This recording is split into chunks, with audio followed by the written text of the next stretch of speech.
میرے دوستو،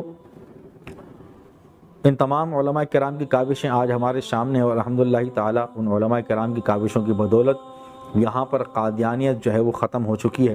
لیکن افسوس کا مقام یہ ہے کہ قادیانیت ظاہری طور پر تو ختم ہو گئی، لیکن چوری چھپے وہ سازشی طریقے سے آج بھی پاکستان کے املاک کے اوپر اور مختلف عہدوں پر قابض ہونے کی کوشش کرتے رہتے ہیں۔ تو جو علماء کرام ہیں انہوں نے تو اپنا کام کر دیا اور عوام کے سامنے اس بات کو واضح کر دیا کہ صحیح کیا ہے غلط کیا۔ اب یہ عوام الناس کی ذمہ داری بنتی ہے کہ جس طرح لوگ اپنی دنیا کا خیال کرتے ہیں اس طرح کم سے کم اپنے عقیدے کی بھی حفاظت کریں، اور اپنے عقیدے کو بھی اپنی آنے والی نسلوں کے اندر منتقل کریں۔ ان کو یہ بتائیں کہ قادیانیت یہ اسلام کے خلاف ایک ناسور ہے، اس کا اسلام سے کوئی تعلق نہیں۔ کلمہ پڑھنے والے بہت ہیں اسلام کا۔ آپ کو میں ایک مثال بتاتا ہوں، ایک تاریخی واقعہ بتاتا ہوں، ایک مثال آپ کے سامنے دیتا ہوں۔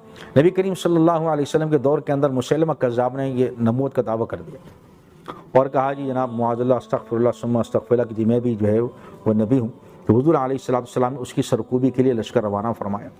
اب جب مسلمانوں کو لشکر وہاں پر پہنچا، 40,000 جنگجو اس مسیلمہ کذاب کے ساتھ تھے، اور مسلمانوں کی تعداد اس کی آدھی سے بھی کم تھی۔ وہاں پر صورتحال کیا تھی جناب علی؟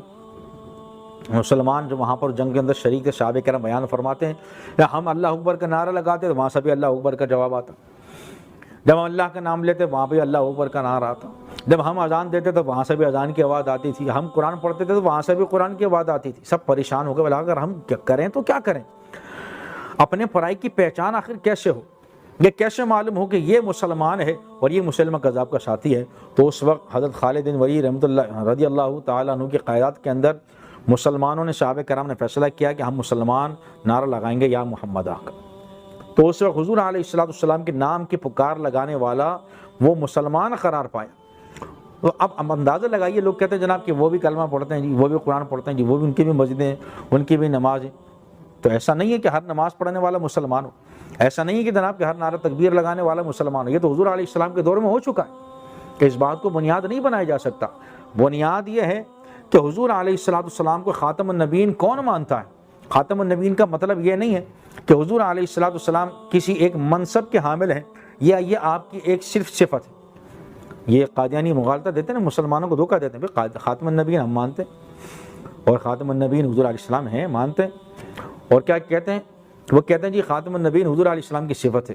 تو میں آپ کو یہ واضح کر دوں کہ خاتم النبیین جو ہے وہ صرف ایک صفت نہیں ہے، بلکہ وہ منصب ہے، وہ ایک عہدہ ہے۔ جس طرح ہر ملک کے اندر صدر ہے، وزیر اعظم ہے، چیف آف آرمی اسٹاف ہے جناب، SSP ہے جناب، IG ہے، یہ کیا ہے؟